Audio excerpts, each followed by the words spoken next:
noite, eu sou a professora Rosana, eu trabalho na Escola José Geraldo de Lima, ministrando aula de língua inglesa. Eu estou aqui hoje para ministrar um pouquinho do conteúdo e aprofundar os conhecimentos de vocês. Comigo está como mediadora a professora Lindsay, que irá responder as perguntas de vocês no chat. Boa noite, eu sou a professora Lindsay, dou aula na Escola Benedito Ferreira, Lucas Rochel e Wilton Reis. Estarei com vocês no ambiente virtual. É importante relembrar que o espaço virtual ele é público, então todos têm acesso às informações. Portanto, não divulguem informações pessoais. Bom, no conteúdo da nossa aula de hoje, o que nós estaremos fazendo? Eu observei que toda vez que nós entramos numa sala de aula, os alunos têm um certo problema quando eu digo: oi, eu sou a professora de língua inglesa. A primeira coisa que remete à cabeça dos alunos, nossa, a professora vem de novo com aquele tal verbo to be. Então eu estarei aqui hoje desmistificando o verbo to be. Eu farei a apresentação da gramática da língua portuguesa e em seguida a gramática da língua inglesa para a seguir formarmos algumas frases. Só que antes de tudo isso, eu tenho uma pequena dinâmica para vocês. Eu gostaria, já que vocês estão em casa, todos estão com o caderno aberto, caneta, lápis em mãos, alunos do segundo ano do ensino médio. Eu gostaria que, por favor, vocês, em apenas 3 minutos, listassem 10 palavras de língua inglesa que vocês usam no cotidiano de vocês. 3 minutos, por favor.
Muito bem, tivemos bastante interação no chat. Algumas palavras são palavras de destaque que nós costumamos utilizar no dia a dia. Por exemplo, hello, cat, good, Wi-Fi, please, like, play. Enfim, são palavrinhas simples. Geralmente, quando temos que fazer listas de palavras na língua inglesa, optamos por palavras mais curtas, de fácil pronúncia. Por quê? Vamos fazer um comparativo. Quando uma criança ela está aprendendo a falar, geralmente as primeiras palavras são papai, mamãe, são palavras simples e curtas. Depois ela começa aprender palavras mais complexas, com sílabas mais extensas, até que por fim ela começa a montar as primeiras frases. Geralmente, as primeiras frases de uma criança são frases desconexas. Uma criança que quer pedir água, ela não vai chegar e dizer, por favor, eu quero água. Geralmente ela fala, eu querer água, enfim. Acontece de uma maneira meio desorganizada. E nós, quando estamos aprendendo um novo idioma, não somos diferentes. Somos feitos essas crianças que estão em fase inicial. Então, a professora Rosana hoje vai nos ensinar uma maneira simples de montar essas frases. Por quê? Vocabulário nós temos, porque a língua inglesa ela é bastante utilizada no nosso dia a dia e em nossas atividades. Então, agora nós vamos aprender a estruturar as frases. Muito bem. Vocês viram que apenas em 3 minutos vocês conseguiram listar muitas palavras. Eu tenho certeza que se eu deixasse vocês com 10 ou 15 minutos, vocês conseguiriam 10, 20, 30, 40, até 100 palavras. Porque colocar as palavras soltas na frase, as palavras soltas é muito mais prático. Agora, se eu pedisse para vocês, vamos elaborar uma frase em língua inglesa, vocês ficariam um tanto quanto atônitos e pensativos. Será que a professora me ensinou isso antes? Mas não é culpa de vocês. Lembrando que nós estamos em um mundo totalmente globalizado e que nós usamos sim as palavras em língua inglesa. Eu coloquei para vocês algumas palavras que vocês usam rotineiramente e nem prestam atenção. Por exemplo, eu sairei sábado à noite e vou ao shopping center. Em seguida, tomarei um milkshake, comerei um hambúrguer. Mãe, onde está meu notebook? Eu não estou encontrando para fazer as minhas tarefas diárias. Nossa, eu preciso sair, só que eu não estou encontrando meu smartphone. Talvez eu vá ali na esquina comprar um hot dog para comer em casa, né? Porque estamos em tempo de ficar em casa, mas comprar um hot dog vocês podem. Por que não dizer cachorro quente? Porque essa palavra já se tornou no nosso cotidiano. Também tem uma palavra que vocês usam muito quando vocês colocam uma roupa, vocês dizem, nossa, eu estou muito fashion hoje. Eu gostaria tanto que as academias abrissem logo para que eu ficasse fitness. Segunda-feira eu preciso apresentar um trabalho na escola, não estou encontrando o meu pendrive. Onde será que está, mamãe? Também tem uma palavra que nós usamos bastante, que é a lan house, né? Que agora temos algumas ainda em uso, em virtude de nós termos computadores, smartphone. Então, o computador ficou um pouquinho assim de lado. Eu vou citar um exemplo que vocês vão achar assim complicado. Imagine que você num sábado à noite chega para sua amiga e fala assim, minha querida amiga, vamos ao centro de compras comigo tomar um leite batido? Nossa, ela vai achar tão estranho, tão esquisito. Aí você fala assim, não, apenas vamos ao shopping center tomar um milkshake. Então, são palavras que ficaram guardadas para nós e que fazemos uso da língua inglesa. Eu coloquei uma frase na função de palavras para vocês, que é I go to the shopping center, drink a milkshake. Se eu dissesse para vocês nesse momento, alunos queridos, vamos fazer uma análise morfológica dessa frase? Vocês me olhariam e diriam assim, nossa, professora, como assim uma análise morfológica? Eu diria para vocês, não é tão difícil assim. Em primeiro lugar, nós acharíamos os verbos da frase. Observando, eu tenho 2 verbos ali, que é o verbo go e o verbo drink. Em seguida, eu tenho a palavra shopping center. O que vem a ser shopping center dentro da gramática? Nada mais é do que um nouns. Nouns que nós chamamos de substantivo. E como eu estou fazendo com vocês a interdisciplinaridade, eu estou mostrando a gramática da língua portuguesa para depois passarmos na da língua inglesa. Eu gostaria de explicar a primeira classe gramatical, que é chamada de substantivo. Em português, o aluno pergunta, professora, o que vem a ser substantivo? Substantivo é a palavra que dá nomes a seres, animais, objetos e coisas inanimadas também. Só que o substantivo, ele passa por uma pequena flexão. Ele se flexiona em gênero, em número e grau. O que seria um substantivo que passa por uma variação em gênero? Gênero do substantivo nada mais é do que masculino e feminino, homem e mulher. E número de substantivo, o que seria? Singular e plural. Homem e homens. E eu tenho também o grau do aumentativo. Eu costumo dizer que dentro da gramática da língua portuguesa, o que eu não uso acaba caindo no desuso. Vocês sabem sim, eu tenho certeza, é que ficou esquecido aí dentro, né? Então, o aumentativo e o diminutivo. Eu tenho a palavra homem. O diminutivo de homem é homenzinho e o aumentativo é homenzarrão. Dentro da gramática da língua inglesa, eu também tenho essa classe gramatical, que é a primeira dela, que é o substantivo, que nós chamamos de nouns. Professora, substantivo em língua inglesa, ele também se flexiona em gênero, número e grau? É uma pergunta que vem na cabeça dos alunos.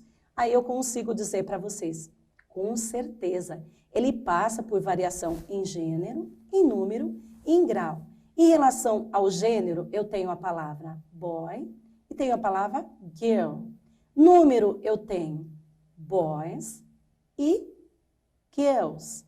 E também no grau. O grau de substantivo é um pouquinho mais complicado. Para eu montar o grau do adjetivo, eu vou precisar de uma outra palavrinha, que é a segunda que nós estudaremos, que é o adjetivo ou adjetivo. O adjetivo, por exemplo, a palavra garoto. Como que eu vou dizer garoto pequeno ou garoto grande? Eu vou precisar da palavra do adjetivo big ou do adjetivo little. Eu vou dizer big boy or a little boy. Então, não tem muita diferença o substantivo, tanto na gramática da língua portuguesa quanto na gramática da língua inglesa, ele passa por flexão. Eu coloquei um exemplo para vocês ali, mostrando, grifando o substantivo. My life is wonderful. A palavra life é um substantivo. Vamos para o próximo slide, por favor. A segunda classe gramatical que nós estudaremos, ela é chamada de adjetivos. O que vem a ser adjetivo? Adjetivo é a palavra que dá qualidade ao meu substantivo. E ele passa por flexões também, professora. Essa é a pergunta que meus aluninhos lá, 5º, 6º, até o 7º ano, eles fazem. Eu digo para vocês, o adjetivo, na gramática da língua portuguesa, ele, em relação ao gênero, ele fica uniforme ou biforme. Em relação ao número, ele fica singular e plural.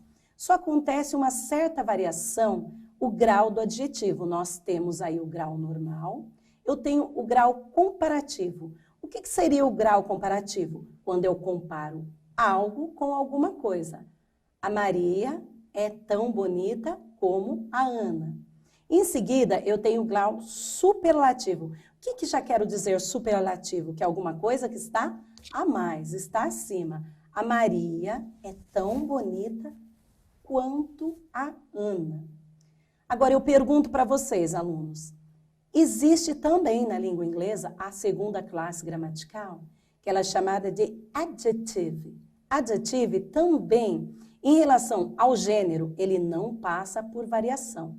Eu posso usar a palavra bonito, tanto para o masculino, o feminino, que é beautiful. Em número, também não passa por variação nenhuma. E em relação ao grau, o adjetivo, ele fica no comparativo e no superlativo. Para que eu forme o grau do adjetivo no comparativo, eu uso as palavras as e as. Por exemplo, as beautiful as e more beautiful than. E no superlativo, eu uso a palavra para me ajudar, que é the most beautiful. Então, não existe dentro, para que eu forme uma frase em língua portuguesa, tanto na língua inglesa, o que eu preciso? Eu aprendi na escola que é assim, eu vou abrir o parágrafo, começar sempre com letra maiúscula, aí isso dá-se o nome de frase. Para que eu tenha uma frase, o que eu preciso ter? Um substantivo e um adjetivo. O menino é bonito, menino, substantivo, bonito, adjetivo. Eu coloquei uma frase em inglês para vocês que é The boy is bad. O garoto é mau. Eu grifei ali o adjetivo que é bad, garoto, mau. Próximo, por favor. E a terceira classe gramatical, que veremos hoje, também fazendo aí a interdisciplinaridade. Porque muitas vezes os alunos falam, nossa, professora, eu não estou conseguindo elaborar uma frase. Vocês precisam, se vocês querem chegar ao ponto maior da língua inglesa, que é conversation, se vocês querem ter one perfect conversation, o que vocês precisam saber? A gramática da língua inglesa. Por isso, eu estou mostrando aí, lado a lado, mostrando como funciona cada uma e dizendo que tanto a portuguesa como a inglesa funciona parecida. Então, essa classe, ela é chamada de artigo. Como que eu poderia explicar para ficar claro na cabeça de vocês? Eu sempre digo assim, artigo é uma palavrinha mágica que antecede o substantivo para defini-la ou para indefini-la. Eu acho que fica mais fácil com exemplo. Se eu chego para vocês e falo assim, o garoto é bonito. Aí vocês vão questionar a professora. Ah, aquele garoto ali é bonito. Então, eu usei o artigo definido o para dizer que o garoto é bonito. Então, eu tenho os artigos dentro da gramática da língua portuguesa, eu tenho os artigos definidos que são o, a, os e as. Mas também eu tenho os artigos indefinidos. Se eu elaborasse uma frase assim, por exemplo, uma menina passou na esquina e foi atropelada. Vocês, com certeza que estão em casa assistindo, diriam assim, quem é a menina que foi atropelada na esquina? Aí eu diria para vocês, é uma menina qualquer. Por quê? Porque eu usei o artigo indefinido uma, porque eu não sei quem é a menina, então eu estou indefinindo. Então, os artigos indefinidos são uma, uns e umas. Professora, temos também os artigos em língua inglesa? Sim, com certeza. Na língua inglesa, ele é chamado de article. Definite or indefinite article. Quais são os artigos definidos? É aquele que vocês sempre falam, professora, como é que se escreve o artigo definido? Se eu comecei uma frase com letra maiúscula, eu uso aquele artiguinho que é o T, H, E, que se pronuncia T. E tem os indefinite articles. Quais são os indefinite articles? É ou am. Como é que eu uso esses artigos? Bom, tem uma regra bem clara, alunos, para vocês nunca mais esquecerem como é que eu uso um artigo e flexionar dentro da oração. Antes de uma vogal, eu sempre uso uma consoante. Por exemplo, a palavra ovo, egg, eu uso an egg. Por que, professora, que eu digo an egg? Porque o intuito de eu estar aprendendo a língua inglesa não é eu chegar em uma conversação. Se eu estou conversando com uma pessoa em língua inglesa, eu não posso simplesmente falar assim, a egg. Então, isso é um macete da gramática da língua inglesa. Eu preciso conversar muito rápido. Eu digo an egg. Eu faço essa elisão de consoante com vogal. Agora, se eu tenho a palavra boy começa com uma consoante. Qual é que eu coloco antecedendo ela? Eu coloco a. Porque eu posso, dentro da gramática da língua portuguesa, toda vez que eu estou falando, aquela pausinha é conhecida como vírgula. E na gramática da língua inglesa também, eu dou uma paradinha para dizer a boy, a girl, mas eu não posso, nunca, jamais parar para dizer an egg, an umbrella, an elephant. Então, por isso eu uso the definite article an. Tudo bem? Professora, será que temos alguma interação? As dúvidas nós vamos tirar ao final do verbo, tudo bem? Tudo bem. Então, passaremos aqui para uma classe gramatical também. Essa classe gramatical, eu costumo dizer que ela é um tanto confusa. Porque o aluno fala assim, professora, nós temos o verbo? Temos o verbo. Nós temos o advérbio? Sim, nós temos os advérbios também. Definição de advérbio dentro da gramática da língua portuguesa. Advérbio é uma palavra que entra na minha frase para modificar o adjetivo, modificar o verbo e até mesmo o advérbio. Preste atenção, se eu chegar para vocês e dizer assim, a vida é tranquila, vocês já estarão entendendo o que eu estou falando. A vida é tranquila. É uma vida qualquer, uma vida tranquila. Mas e se eu chego para vocês e digo assim, a vida é muito tranquila. Eu usei aí esse muito aí no meio da frase, né? Ligando a oração número 1 com a oração número 2, passando de uma coordenada para uma subordinada. Esse muito, o que ele veio fazer para unir a oração número 1 com a número 2? Ele veio para intensificar, para dar sentido maior à minha frase. Então, dentro da gramática da língua portuguesa, eu tenho os advérbios e eu consigo defini-los em advérbio de afirmação, de dúvida, de intensidade, de lugar, de modo, de negação e advérbio de tempo. Aí, o que os alunos perguntam? Nossa, professora, se a gramática da língua portuguesa já é tão difícil, imagine a da língua inglesa. Então, por isso que hoje eu resolvi elaborar essa aula para vocês, que na escola onde trabalhamos nós fazemos muito, que é uma coisinha chamada interdisciplinaridade, que é o professor de uma matéria, ele se une com o professor da outra, para quê? Para fazer com que o aluno assimile melhor essa matéria. Então, por isso, a língua portuguesa com a língua inglesa. Então, eu parando, observando, eu ministro aula para alunos do ensino fundamental, também para alunos do ensino médio. O que eu observei?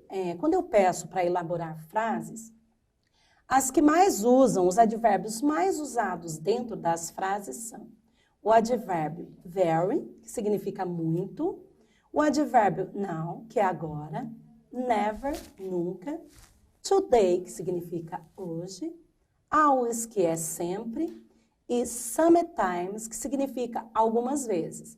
Eu coloquei ali uma frasezinha para vocês, que é sometimes Paul goes home by bus. Algumas vezes, Paulo vai para a casa de ônibus. Então, vocês viram? Eu comecei uma frase com advérbio.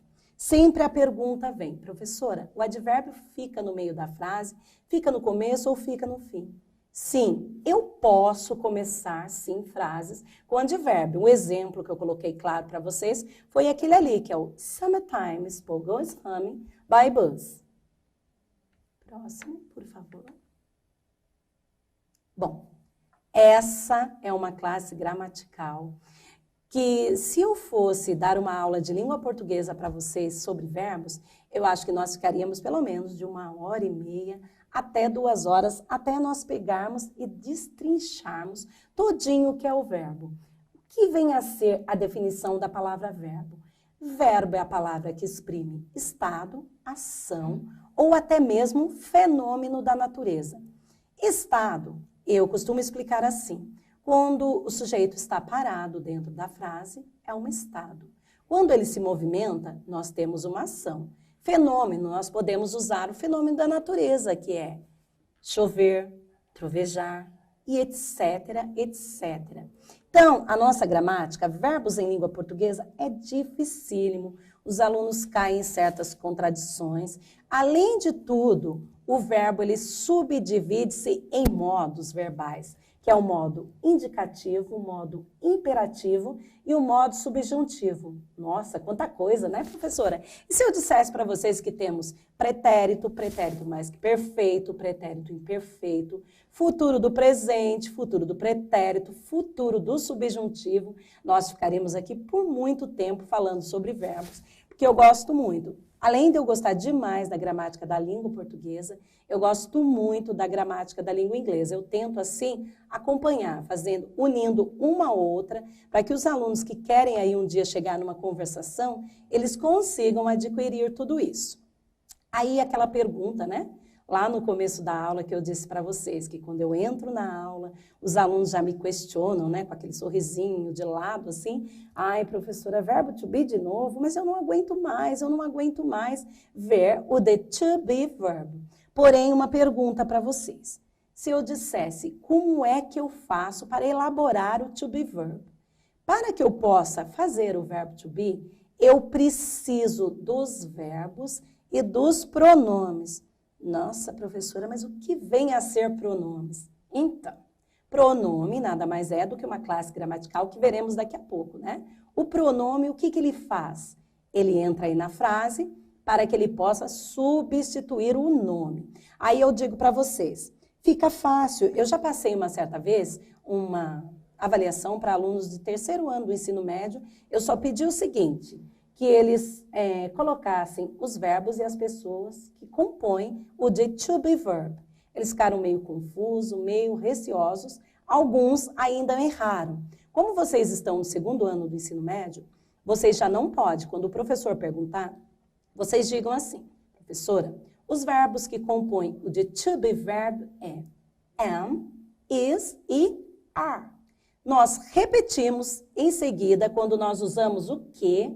Os pronomes. Quais são os pronomes que eu posso usar para compor o verbo to be? I, you, he, she, it, we, you and they. Então, quando eu faço essa elisão com o pronome e os verbos, fica o verbo to be. I am, you are, he is, she is, it is, we are, you are e they are. Aí, de novo, aquela perguntinha clichê, né? Professora, passa esse conteúdo lá no quadro, explica. Aí o aluno levanta a mãozinha. Professora, por que tem duas vezes o you dentro do the to be verb? Resposta. O primeiro eu uso para o singular e o segundo eu uso para o plural. Lembrando também que o he is eu posso usar para definir pessoas do sexo masculino. Por exemplo, se eu dou uma frase para vocês, the boy, e peço para vocês, usem o verbo to be adequado. Como é que eu faço? Eu tiro o boy e coloco o he. Mesma coisa para o pronome she. She is, eu uso para designar pessoas do sexo feminino. Em seguida, eu tenho it is. Esse, ele é chamado de pronome neutro. Por que pronome neutro? Porque nós usamos para designar animais ou objeto. Por exemplo, it's a chair, it's a desk, it's a banana, etc, etc. Sempre para isso. Aí, como o verbo to be, eu disse para vocês, quando vem uma pessoa de fora para estudar a gramática da língua portuguesa, eles falam, nossa, professora, como é difícil, vocês têm tanta coisa. O inglês, por que a senhora, ao invés de explicar o português, não explica o inglês? Aí eu explico e digo, o verbo to be, ele significa ser ou estar. Olha o exemplo para uma mesma frase. Se eu quero dizer para vocês assim, I am beautiful. O que eu uso? Eu uso de to be verb, que significa eu sou bonito ou bonita, usei o adjetivo tanto para o masculino e o feminino. Uma outra frase que eu elaboro com vocês é I am very sick today. Eu estou muito doente hoje. Então, o verbo to be serve para ser ou estar.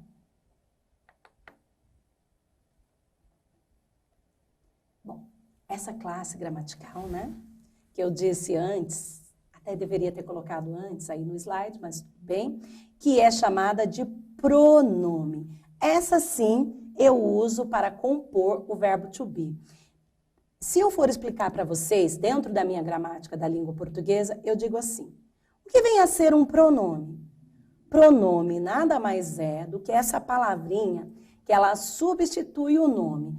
Mas por que, professora, que ela substitui o nome? Eu vou dizer para vocês o seguinte.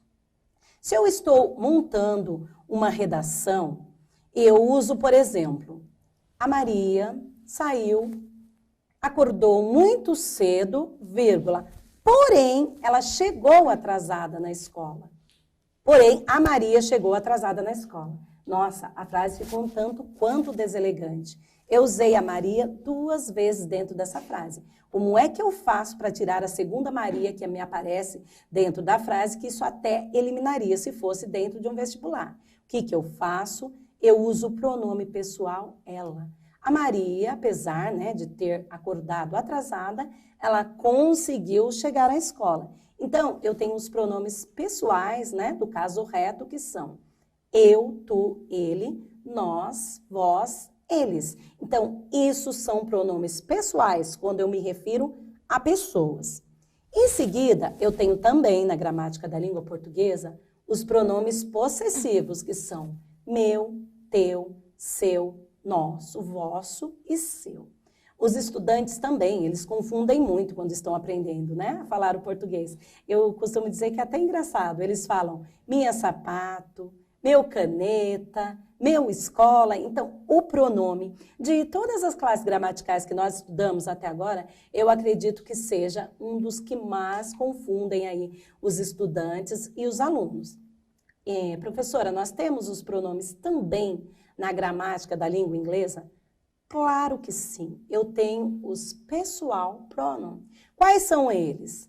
I, you, he, she, it, we, you e they. Todas as vezes eu brinco bastante, sabe? Em sala de aula, os meus alunos sabem que eu costumo brincar bastante. Eu digo assim, eu quero que vocês falem para mim os pronomes que compõem o verbo to be numa sequência. Aí, certa confusão gera na cabeça dos alunos, por quê? Eles acabam esquecendo do you, que tem 2 vezes o you, e confunde o he, confunde com o she e com o it. E a partir de hoje, eu espero estar passando para vocês assim de uma maneira clara e concisa, para que vocês não façam mais essas pequenas confusões dentro da cabecinha de vocês, tá bom? E também dentro da gramática da minha língua inglesa, eu tenho the possessive pronoun. Quando eu estou fazendo posse de alguma coisa, algo é meu, eu digo my pen, my notebook, my life. Então, é minha. Tudo que faz parte do meu cotidiano, eu uso the possessive pronoun. Quais são eles? My, your, his, her, its, our, your, and their. Então, eu gostaria que vocês aí fizessem exercícios, fizessem bastante anotações na casa de vocês, tá? Porque estamos aí nesse período, né? Estamos em casa com nossos pais, com os nossos irmãos. Então, é que nessa aula eu possa agregar algo para vocês, fazer muito mais uso da língua inglesa. Porque muitas vezes, o que o aluno pensa? Nossa, a matéria de inglês ficou lá atrás, a professora deixou de lado. Não, nós não deixamos. O inglês está aí. Eu pediria para vocês tirassem, assim, da vida de vocês, assim, uns 40 minutos, 45 minutos por dia, para estudar um pouquinho da língua inglesa. Quem não tem uma boa gramática de língua inglesa, não tem problema nenhum. Vai para a internet, pesquisa, procura, que nós temos tudo ali para vocês. E também um bom dicionário de língua inglesa ajuda bastante. Aí eu coloquei ali um exemplo para vocês, que é até um exemplo clichê, né? Que a gente fala quando estamos explicando inglês, para os alunos elaborarem uma frase. Rapidamente eles olham para a professora. Eu sei, professora, falar inglês. The book is on the table? Oh, my God. Eu digo isso mesmo. Aí eu aproveitei a deixa e peguei essa frasezinha. Só que eu coloquei a frase com o pronome da possessive pronoun. Ficou my book is on the table, que é meu livro está em cima da mesa. Tem ali mais uma classe gramatical, né, que é chamada de preposição. E quem sabe em uma próxima aula nós poderemos estudar preposição, conjunção e um pouquinho mais. Agora vamos às principais perguntas. No chat, os estudantes estão perguntando muito qual a maneira mais eficaz, se tem algum modo, para se aprender o inglês fluente. Aqui vai uma primeira dica, né? O inglês, falar inglês, nós aprendemos na prática, né? Então, um exercício muito bom, aproveitando essa quarentena, né? É assistir filmes legendados, trocar o filme dublado por um filme legendado, começar a pesquisar a tradução das músicas internacionais que vocês gostam, no ambiente virtual de jogos online, que eu vi que bastante estudantes estão comentando. Vocês fazem bastante uso da língua inglesa, então comecem a prestar atenção nas palavrinhas que aparecem nos jogos digitais, e até mesmo quem estiver num nível mais avançado, começar a procurar leituras de língua inglesa. Por exemplo, pode começar com os clássicos, com livros mais simples, desde história de criança até livros mais complexos. E a conversação, hoje em dia, nós temos várias ferramentas em que nós podemos entrar em contato com pessoas do mundo inteiro. Agora vamos ao exercício, professora? Sim, temos algum tempo para o nosso exercício. Bom, o exercício que eu coloquei para vocês Ficou bem claro, eu escolhi assim uma frase simples, onde vocês fizessem o seguinte: classifique as palavras da oração a seguir. O dia está muito bonito hoje. O que eu quero que vocês façam? Eu acredito que 2 minutos tá bom para vocês resolverem esse exercício. Eu quero que vocês coloquem substantivo, adjetivo, artigo, verbo e pronome dentro dessa oração. Tudo bem? Anotem no caderno de vocês para que possamos interagir em nosso chat. Tudo bem?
Bom, eu dei aí para vocês alguns minutos.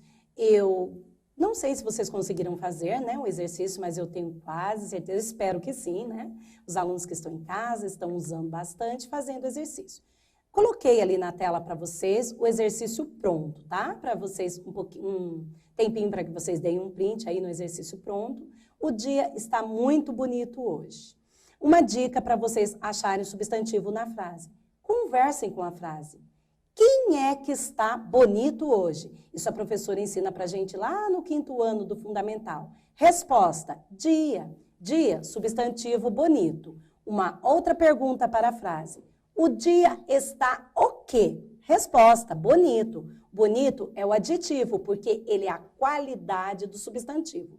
A palavrinha que eu comecei ali com letra maiúscula, que é o é um artigo definido, masculino singular. O está é um verbo de ligação. Por quê? Ele está me ligando a oração número 1 com a oração número 2, né? Passando de oração simples para de oração coordenada para subordinada. A palavra muito, muito, está intensificando. Se eu digo, o dia está bonito, vocês já entendem a minha frase. Se eu disser para vocês, o dia está muito bonito hoje, significa que eu intensifiquei, ele está muito bonito mesmo. E lá ao final eu coloquei a palavra hoje, só para quebrar um pouquinho da cabeça de vocês, tá? Eu poderia ter parado no muito bonito, mas o hoje, o que aconteceu? Também é um advérbio de tempo. Agora, a mesma frase que eu coloquei para vocês em língua portuguesa, eu gostaria que vocês colocassem em língua inglesa e fizessem também a análise em língua inglesa. Tudo bem? Eu dou para vocês uns 2 minutinhos.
Muito bom.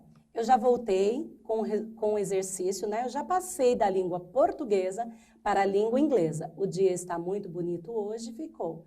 The day is very beautiful today. Eu observando no chat, a maioria já fizeram aí a interação, os alunos estão interagindo muito com o exercício. Eu só vi, assim, uma pequena confusão entre os estudantes. Ali, the day is very beautiful. O que acontece com is do verbo to be? A maioria está colocando are. Não é are, porque eu estou falando de um único dia. Se a frase estivesse no plural, the days are very beautiful, mas estamos no singular, um único dia. Então, usem o is. E lá, ao final da frase, o today, a maioria está esquecendo de colocar o today. Bom, então, analisando a frase. Podemos também, em língua inglesa, observar a frase. Quem é que está bonito? Resposta dia, que é they é não. Beautiful, beautiful é o adjective. Começando a frase, que eu expliquei lá no comecinho da aula com vocês, que é o T-H-E, que é é o definite article. A palavra very é o intensive adverb. E lá, ao final, eu coloquei a palavra today, só para quebrar um pouquinho a cabeça de vocês, que é o time adverb, or advérbio de tempo. Tudo bem? Bom, pela interação, eu observei, a maioria dos alunos interagiram sim, fizeram os exercícios. Como vocês estão no segundo ano do ensino médio, né, prestes a irem para um terceiro, eu sei que vocês têm excelentes professoras de língua inglesa e passam para vocês o conteúdo. Então, como a professora Lindsay disse no começo, como é que eu faço para ter o domínio da língua inglesa para chegar até onde nós chegamos, né? O aluno quer o quê? One conversation. Se eu quero conversar, o que eu preciso fazer? Me atentar à gramática da língua inglesa. Uma outra dica que eu dou para vocês é peguem, façam aí como exercício, como o inglês é muito usado, até o aplicativo que vocês estão usando com os professores de vocês para elaborar exercícios é chamado de Google Classroom, que é o Google Sala de Aula. Peguem aí, façam um certo exercício, peguem a letra de uma música, coloquem no papelzinho e achem substantivo, adjetivo, verbo, pronome e advérbio. E eu espero ter colaborado para o aprendizado de vocês. Aproveitem bastante esse distanciamento social com a família de vocês. Cuidem-se e não deixem o inglês de lado, por favor. Todos os dias eu comento, né, com a professora Lindsay também, né, professora? Sim, e é importante que eu vi bastante gente no chat falando sobre jogos. Então aproveitem esse tempo para fazer da distração de vocês algo produtivo. Então, boa semana, bom final de semana a vocês e divirtam-se com o inglês. Não levem o estudo de língua inglesa como algo maçante. Torne-o prazeroso, fazendo com o que vocês gostam. English is very, very easy. E aquela frase que vocês gostam muito, aproveitem, sextou.